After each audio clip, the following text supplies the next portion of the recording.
সন্দেশখালী মায়েদের ইজ্জত লুণ্ঠন করে ছেড়ে দিত।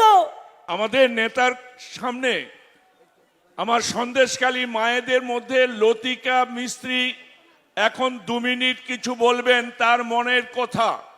আমাদের সন্দেশখালী বাহিনীর মা দুর্গা বাহিনীর পক্ষ থেকে সবাইকে আমাদের আন্তরিক শুভেচ্ছা ও অভিনন্দন। আমি ভাবতে পারিনি কোনোদিন যে 2 দাদার সাথে আমরা দেখা করতে পারবো।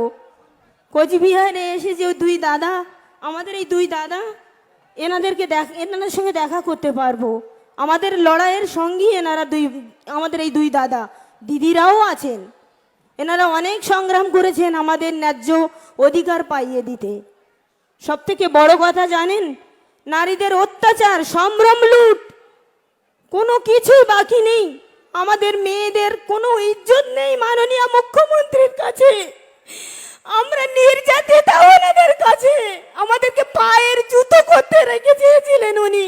একদিনও যাননি আমাদের কষ্টের কথা শোনার জন্যে। উনি যাননি, একদিনও যাননি। গিয়েছিলেন এই মহান পুরুষ গিয়েছিলেন, আর গিয়েছিলেন মোদিজি। তাই ওনাদের ডাকে আজকে আমরা এখানে ছুটে এসেছি। আমাদের নারীদের কিভাবে অত্যাচার করা হতো জানেন? রাতের অন্ধকারে ডেকে নিয়ে যাওয়া হতো পিঠে বানানোর নাম করে। সেখানে গিয়ে আমাদের নারীদের ইজ্জত লুণ্ঠন হতো।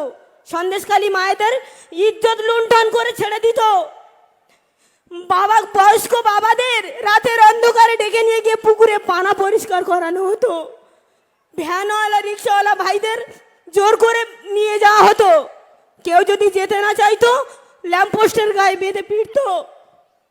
শুধু এতেই শান্ত থাকেননি মাননীয়া, ওনার পুলিশ বাহিনী দিয়ে নারীদের ওপর অত্যাচার করেছেন, একের পর এক কেস দিয়ে জেলে ঢুকিয়েছেন।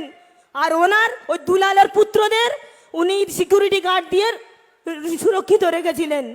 অত্যাচার করেছে সাধারণ মানুষ, আর আদর করছেন ওই দুলালদের।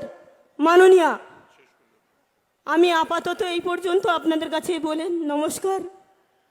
আমাদের ভিডিও ভালো লাগলে লাইক এবং শেয়ার করুন। কমেন্ট সেকশনে গিয়ে জানান আপনাদের মতামত। আরও ভিডিও পেতে আমাদের চ্যানেল সাবস্ক্রাইব করুন এবং প্রতি মুহূর্তে খবরের আপডেট পেতে প্রেস করুন বেল আইকন।